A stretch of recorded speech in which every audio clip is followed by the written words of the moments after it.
I followed Shinzhou for 5 years.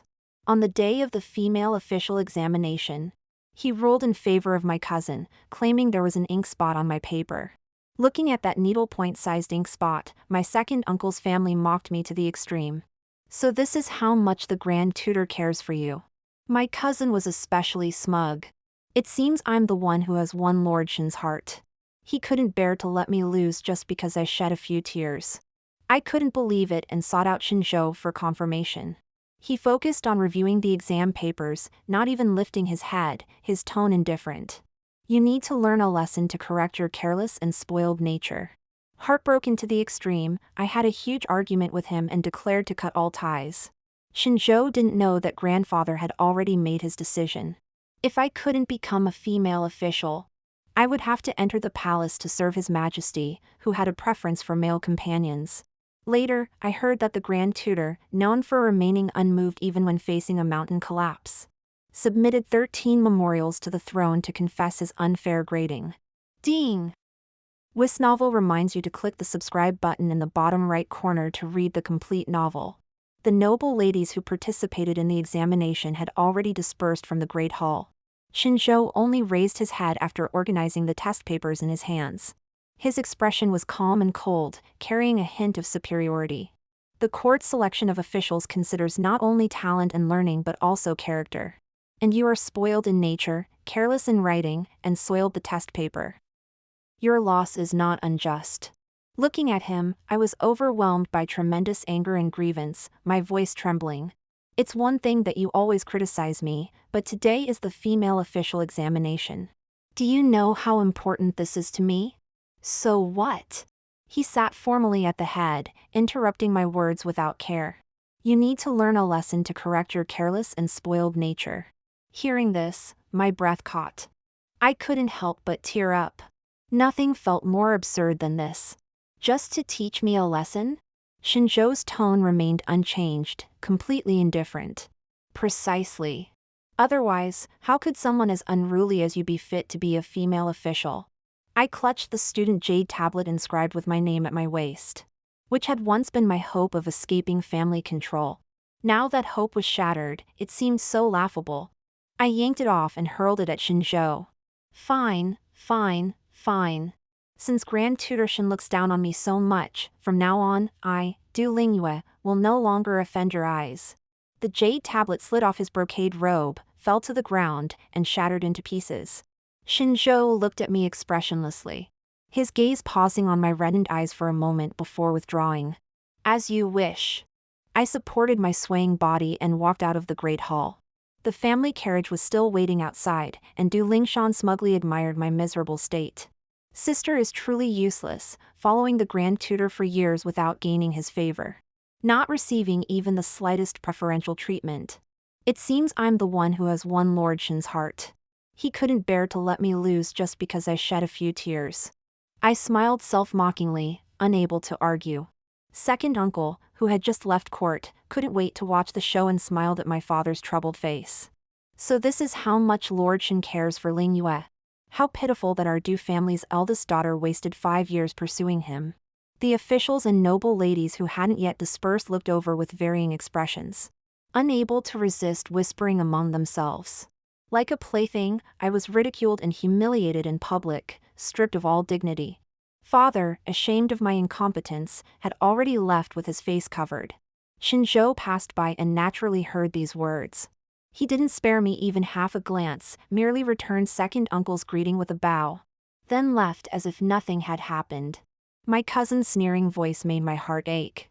I finally understood that Shinzhou was like thousand-year-old ice. No matter how much warmth I gave, I could never melt it. This is for the best. Now that Lingshan has become a female official, Lingyue should enter the palace. Grandfather's authoritative voice echoed in the hall. This was agreed upon long ago, between my cousin and me. Whichever one failed the exam would serve His Majesty in the palace. After everyone left, only our family remained in the room. Mother broke into tears, holding me as she wept. I will never let my daughter go to that place that devours people. Everyone knows His Majesty prefers men and stays away from women. If Lingyue marries into the palace, what hope could she have for the rest of her life? This would be the death of her. Father's face was cold as he berated angrily. It's this rebellious daughter's own incompetence. She used to write good essays. But at the crucial moment she couldn't even outperform the ignorant girl from the second branch. Hearing this, Mother spoke with hatred. That girl has ill intentions. Who knows what methods she used to win?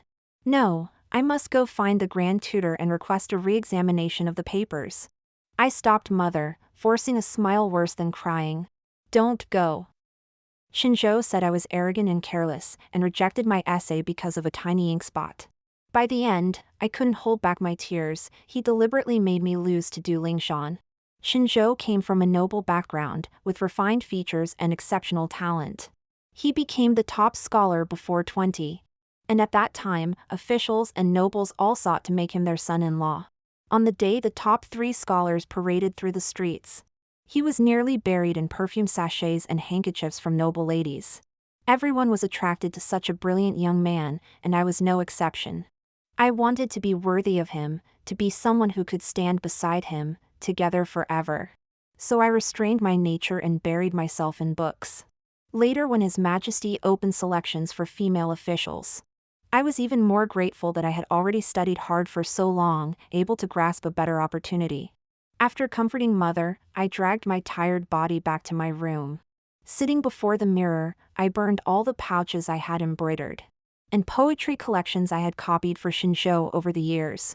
The firelight reflected on my pale face, as if burning away 5 years of foolishness. Perhaps due to excessive grief that day, my personality changed dramatically. I became extremely quiet, no longer as lively as before.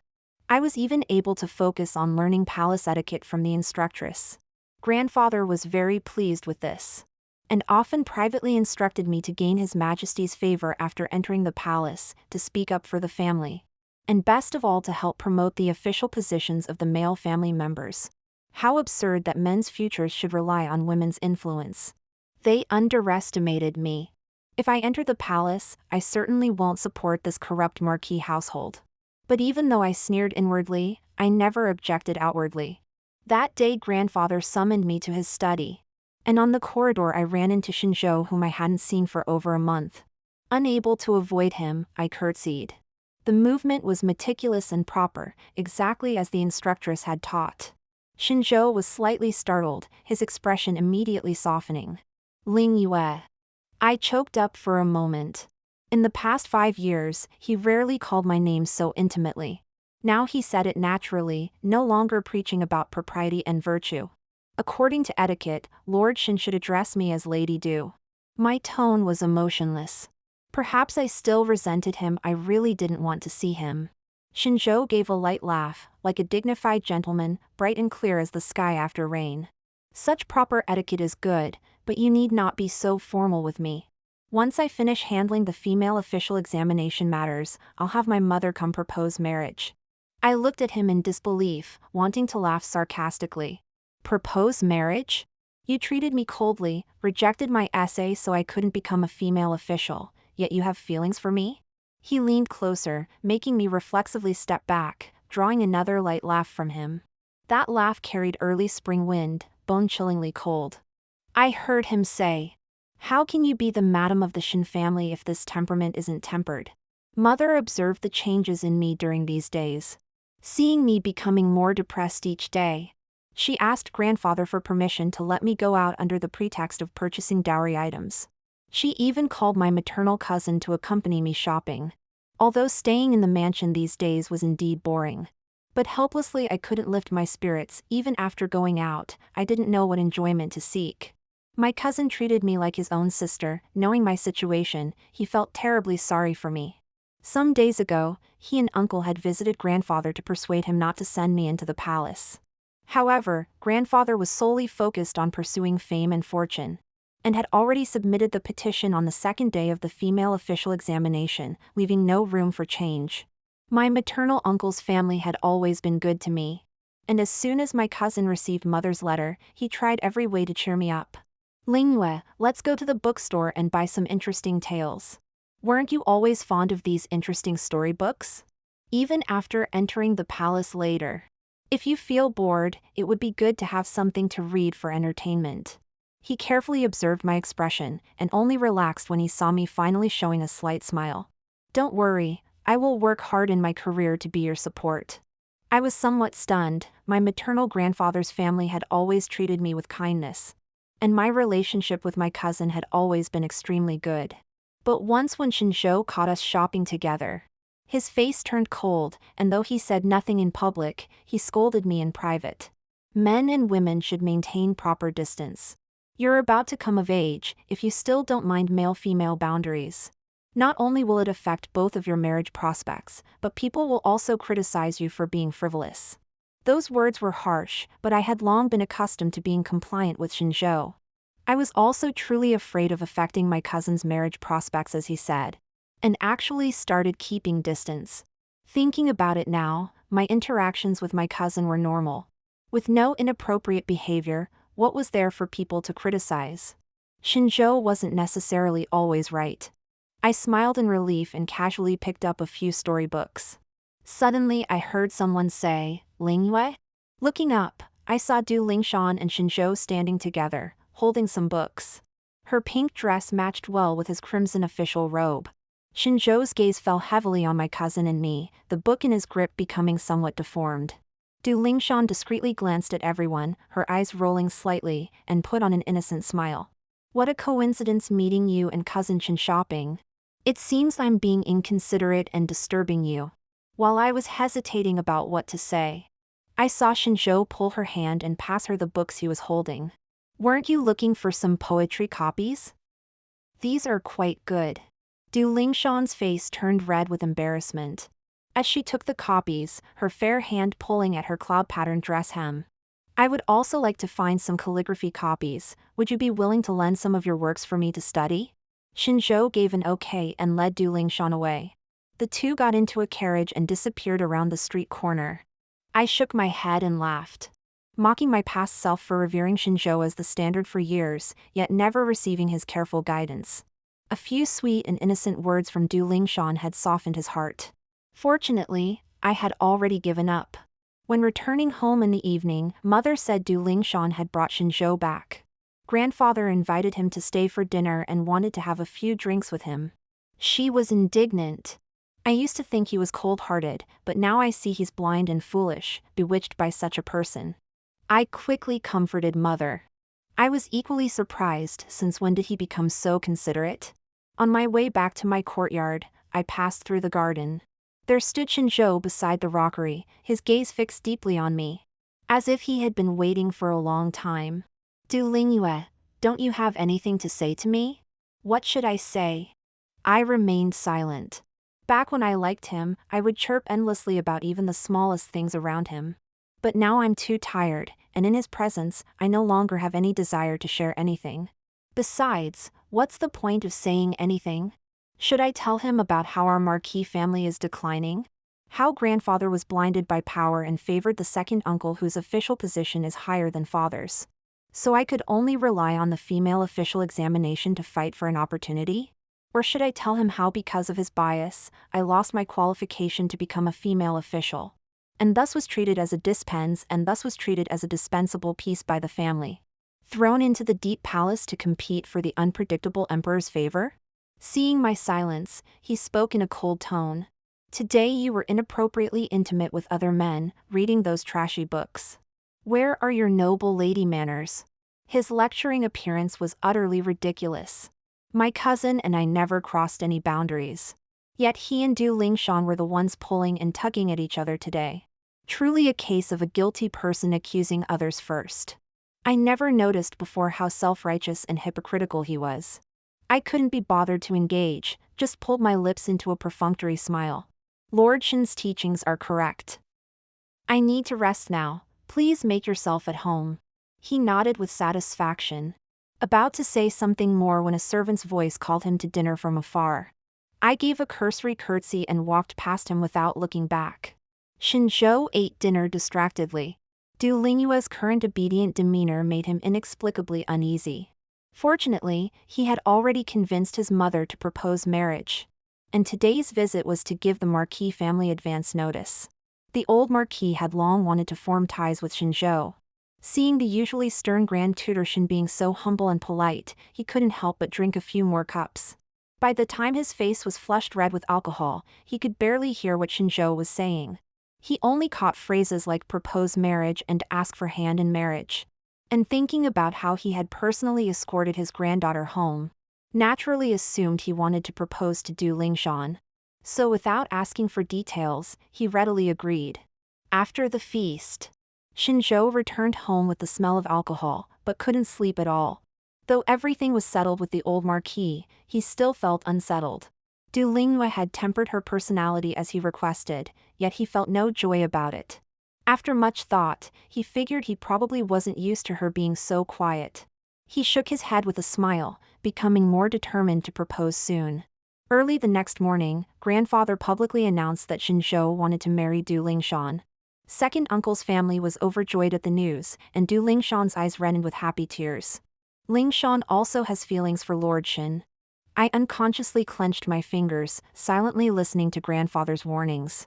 Whatever feelings you had for Grand Tutor Shin before, now that he's about to marry your sister and you're entering the palace soon, stay away from him.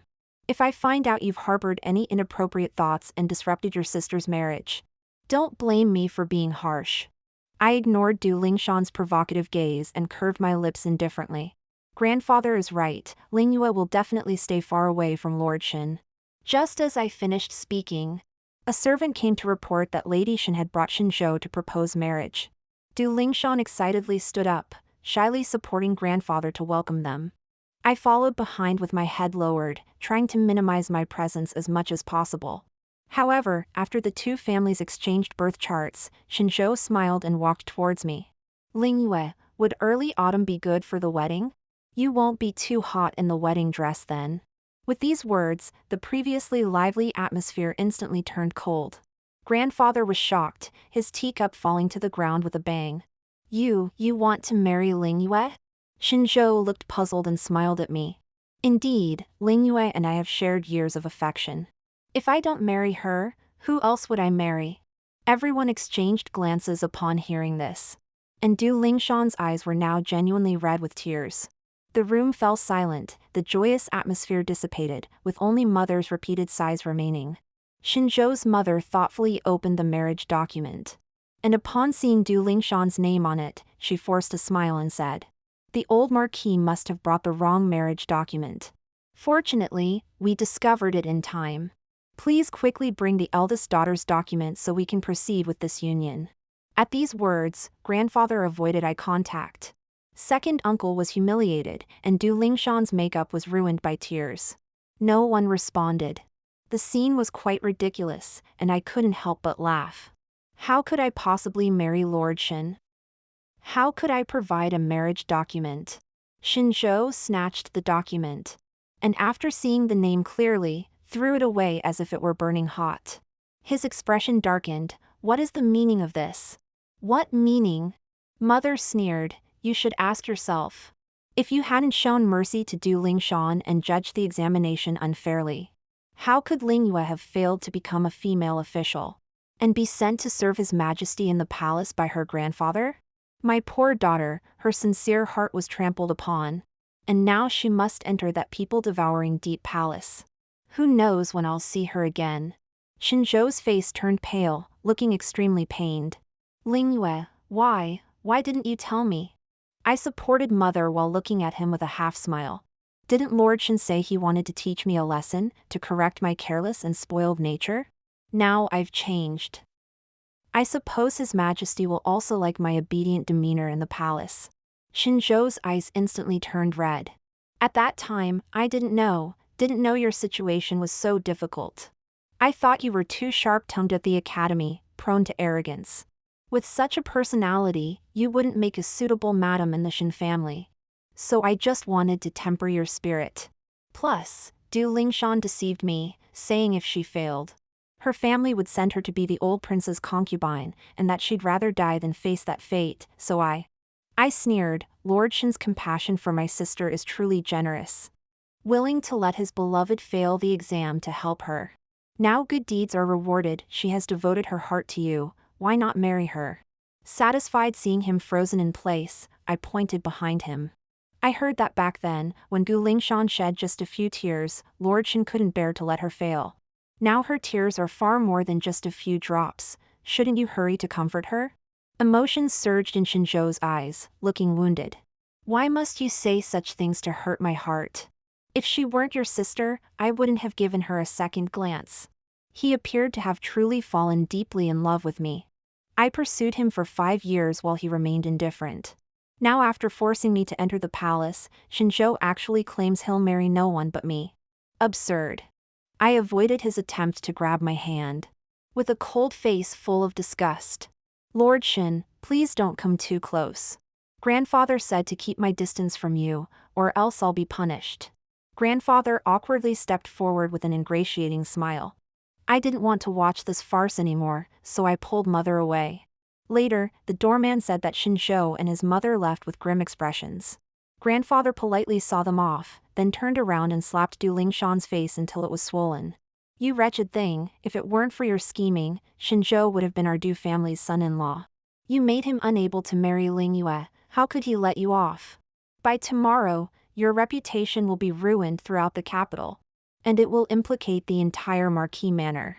Sure enough, early the next day, rumors spread through the capital. That Grand Tutor Shin, who remained unfazed even when facing a mountain collapse, submitted a memorial to the throne overnight, criticizing his own oversight in grading papers, explicitly stating that the Du family's second daughter Du Lingshan lacked both talent and virtue, unworthy of an official position, and begged His Majesty to re-examine. In an instant, Du Lingshan's name spread throughout the capital. Everyone who mentioned her spoke with contempt and mockery. Du Lingshan was mortified to the point of wanting to die. Her father claimed illness and didn't attend court. Even her brother from the same mother had to take leave from the academy due to constant ridicule. While rumors in the capital were at their height, His Majesty issued another decree at this time, sending Shinzhou to Province J to thoroughly investigate a case of examination fraud. As he was about to leave the capital, the day of my entry into the palace drew closer. Shinzhou's eyes turned red as he submitted 13 memorials, all of which sank like stones in the sea. I knew clearly that Shinzhou calculated that if I held an official position, I wouldn't need to enter the imperial harem. But his calculations went wrong. When I received the policy essay marked with vermilion from the teaching matron, I knew His Majesty wouldn't approve any memorials before my palace entry. The second day after Shinzhou left for Province J, His Majesty summoned me to the palace. The new Emperor Wei Jing had been on the throne less than a year. Rumors said he was bloodthirsty and fierce, showing no interest in women. Yet now he sat informally on the stone steps before me, looking like a rogue. He took the policy essay from my hands and raised his eyebrows with a slight smile. I heard that on the day of the female official examination, among the papers graded by the Grand Tutor, there was one essay with unique insights that was rejected due to a pinhole-sized ink spot. Curious, I took a look at it, and indeed, such writing shouldn't have been rejected. However, the next day your grandfather submitted a memorial requesting to send you into the palace to serve me. I lowered my gaze to the ground, not responding. Wei Jing smiled and continued speaking to himself. The noble families of the capital mostly indulge in pleasure and don't strive for progress. But they're deeply entrenched, like rotten tree roots. This long-standing illness has caused customs to decay, preventing new saplings from growing. Would you like to dig out these rotten roots? I suddenly raised my head to see Wei Jing's intense gaze as he spoke persuasively. With your talent, you shouldn't be buried in the inner palace. Before, you struggled helplessly in the Marquis manor with no choices, but now, I can give you an opportunity to do this together with me. Then, you will no longer be someone's daughter, but official Du, or even, Prime Minister Du. These words were like a hurricane, clearing away all the gloomy haze in my heart, igniting a fierce fire instead. I bowed and knelt on the ground. I obey your Majesty's command. Wei Jing appointed me as noble consort, making me the leader of the inner palace. As the only consort in the current emperor's harem, and seemingly deeply favored, everyone rushed to curry favor with me at once. The Du family's status rose accordingly, becoming unmatched in influence. Father became much more assertive at home, and grandfather even carried himself as imperial kin. I turned a deaf ear to all this, only hosting flower appreciation banquets every few days, gathering noble relatives from the capital. At every banquet, the attendees would inevitably split into two factions: the new nobility who gained positions through imperial examinations, and the aristocratic families who inherited their titles through generations.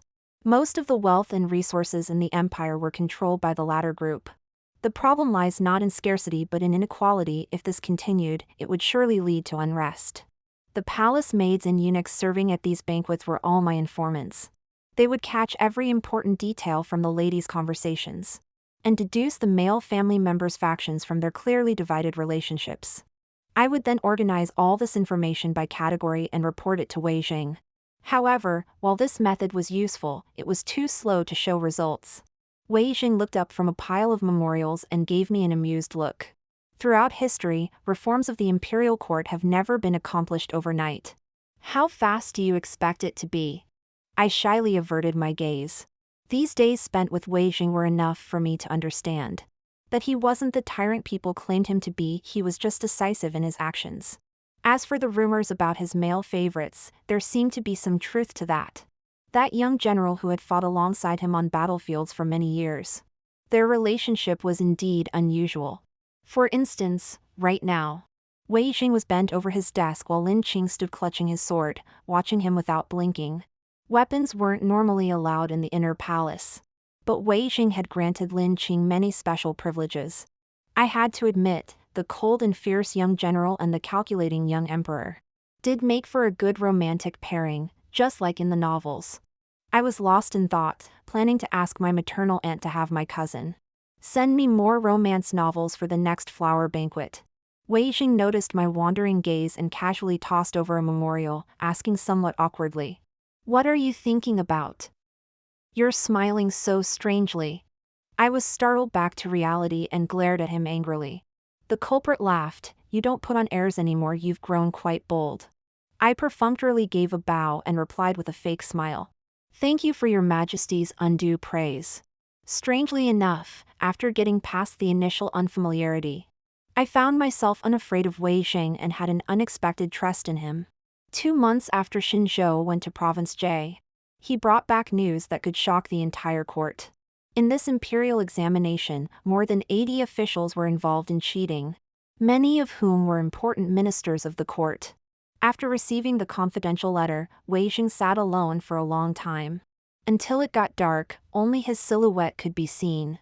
I walked over with a candlestick, and my eyes inadvertently swept over the list of names. A familiar name on it made my face turn pale instantly. Wei Jing's gaze was deep, his tone revealing neither joy nor anger.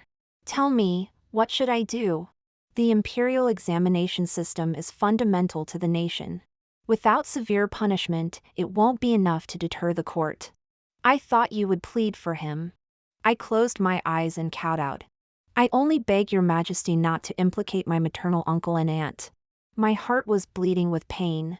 I never thought my maternal cousin's talk of working hard in his official career meant colluding with others to control the imperial examinations. If the court remains controlled by privileged families for long, what hope is there for scholars from humble backgrounds? If this continues, the nation will be in danger. After that day, I fell ill. The imperial physician said it was due to emotional distress and prescribed 2 doses of medicine, instructing me to rest well. During my recovery, many people came to visit. Wei Jing came several times, but I refused him entry, using the excuse of not wanting to spread my illness. Actually, it was because I felt ashamed. I had spoken repeatedly about helping him reform the court, yet I couldn't even keep watch over those closest to me. Perhaps because I looked so unwell, rumors spread that I was terminally ill. Grandfather became anxious upon hearing this and hurriedly requested to enter the palace. Wanting to get news from him, I allowed them in. To my surprise, he brought Du Lingshan, and his words suggested he worried I had lost favor and wanted to send another girl in. Du Lingshan was also foolish, suddenly changing from her previous meekness, serving tea while calling me sister. When she saw Wei Jing enter, her eyes practically stuck to him. I was both angry and amused, taking a sip of tea and coughing several times. Since when could my noble consort make such decisions? Grandfather, having been away from court for years, knelt down stumbling over his words. Wei Jing smiled and helped him up. Then immediately called guards to take them away for punishment. The noble consort can indeed make decisions for me. But your another granddaughter is too ugly and hurts my eyes. I silently pulled the blanket over my head. Sigh, what an embarrassing bunch of relatives. Wei Jing acted as if nothing had happened and pulled down my blanket. It's natural for people to pursue fame and fortune. Today it's someone close to you, tomorrow it could be someone close to me. What you need to do is try your best to set things right. Why feel ashamed and waste so much time? Deeply moved, I struggled to sit up in bed. Wei Jing was right, why punish myself for others' mistakes? When Xinzhou returned with all the evidence at the end of the month, Wei Jing and I had already figured out the situation of most officials. As he said, the kinship relationships were intertwined, and most corrupt officials weren't even doing it for their own families. They were just caught in this web with no way to break free. However, pulling one thread would affect everything. We couldn't punish more than half the court officials at once. The law wouldn't work against so many people, and we wouldn't be able to cure the deep-rooted problems. Wei Jing deliberately released some ambiguous evidence, leading them to be suspicious of each other. Everyone wanted to be the only one who knew the truth, eager to crush their opponents. After several high officials were imprisoned on other charges, the rest finally sensed something was wrong. They grew restless and began plotting in secret. We needed an opportunity to catch them all at once. So, the flower viewing banquet was held again. This time it was especially grand, inviting not just the ladies but also court officials. Xinzhou was among those invited. It had been nearly half a year since I last saw him. He had lost a lot of weight. As if recovering from a serious illness, his official robes hanging loose on his frame. Seeing me staring at Xinzhou, Wei Jing's hand paused while holding his wine cup. His eyes swirling with complex emotions I couldn't understand. I heard you pursued Grand Tutorshin for many years? I withdrew my gaze, lowering my eyes. That's all ancient history now. This man Xinzhou. Wei Jing put down his wine cup, his fingers lightly tapping the table. He seems cold but is actually arrogant. Pursuing someone like that would be exhausting. Bringing up the past now stirred no waves in my heart. Looking at Xinzhou just now, I was merely curious how he had become so ghostly thin. If he had looked like this back when he used to ride through the streets, he probably wouldn't have stirred up so many noble ladies' hearts. Today, Your Majesty still has leisure to speak ill of others. Wei Jing choked at my retort. Rarely seeing him at a loss for words, I felt quite pleased. Halfway through the banquet, I got up to change clothes. Passing through the corridor back to the main hall, Xinzhou blocked my path again. Ling Yue, I regret it. I kept my face cold, my tone emotionless. Grand Tutorshin, you overstep. He stared at me for a long time, a tear rolling down his cheek. I know your temperament, you wouldn't willingly stay in this palace. If you're willing, I'll use the merit from this investigation to exchange for your freedom from His Majesty. Please, Ling Yue, give me another chance to make it up to you. I kept my face expressionless, watching him presume too much. Xinzhou, do you really understand me? You say you care for me, but you never knew what I wanted. Back then I desperately wanted to become a female official to climb out of the Marquis Manor's quagmire, not to marry you. Yet you easily destroyed all my efforts. And now, you presume again that I don't want to stay in the palace and want to take me out. Xinzhou, I am a living person, not an object that you can shape however you want. Xinzhou's lips trembled, looking somewhat pitiful. No, it's not like that. I just wanted you to become better, I never meant to hurt you. I looked at him silently. Your presumptuous thoughts have caused me so much suffering. If you really care for my well-being, then from now on, stop pursuing me. Not seeing you would make me much happier. Halfway through the banquet, my tightly strung nerves were starting to feel fatigued. Wei Jing patted my hand. Should I have the palace maids escort you back? I shook my head. After trying so hard for so long, I couldn't startle the snake at the final moment. Just as I decided to drink some strong tea to stay alert, chaos suddenly erupted. Countless assassins in black clothing emerged, striking ruthlessly. Clearly expendable agents willing to die for their cause. To draw out the snakes, not many imperial guards had been stationed in the Great Hall, and they were temporarily overwhelmed. Lin Qing quickly brought reinforcements. But in a moment of carelessness, a hidden weapon came flying straight at me. It was too fast for me to dodge. Just as I thought I would die, a figure rushed out to shield me from the weapon. Wei Zhang's imperial yellow robes were stained with shocking bright blood as I frantically supported him. "Doctor! Quick, call the imperial physician." The Great Hall was in chaos as all the conspirators were arrested and sent to the imperial prison. I stood by the bed, watching as Wei Zhang drank his medicine and lay down weakly. "Your Majesty, it's just a scratch, there's no need to." Meeting Wei Zhang's reproachful gaze, I swallowed the rest of my words. Fortunately, the weapon wasn't poisoned. And Wei Zhang had been wearing golden thread armor, so it was just a false alarm. "Ungrateful girl, who do you think I did this for?" I sheepishly fell silent. "Your Majesty saved my life, I have no way to repay such grace." "Then marry me." Wei Zhang's ears turned red as he turned away, refusing to look at me.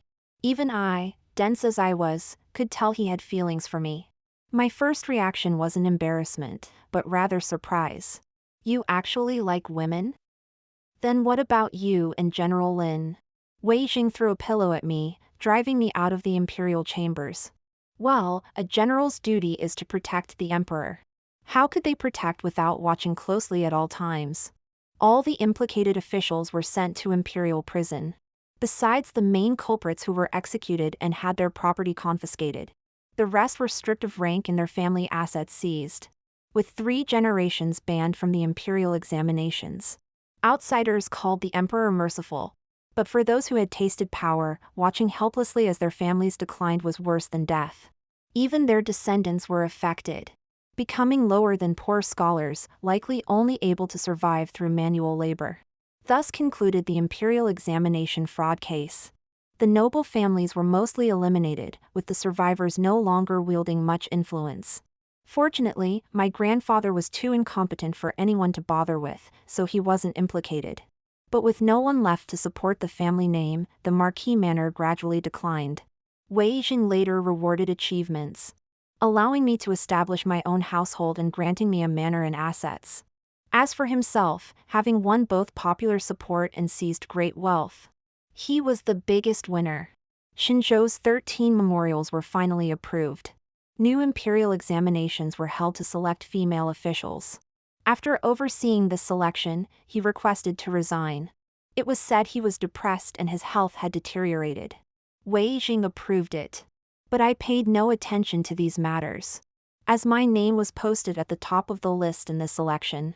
From then on, I entered court service as a woman in my own right, beginning my own life path. Though every night brought some annoyances. Wei Zhang would sneak out of the palace and shamelessly cling to my bed. "Have my heir soon, I want to retire." Retire? What a strange notion, how could anyone not love working? I still wanted to become the first female prime minister.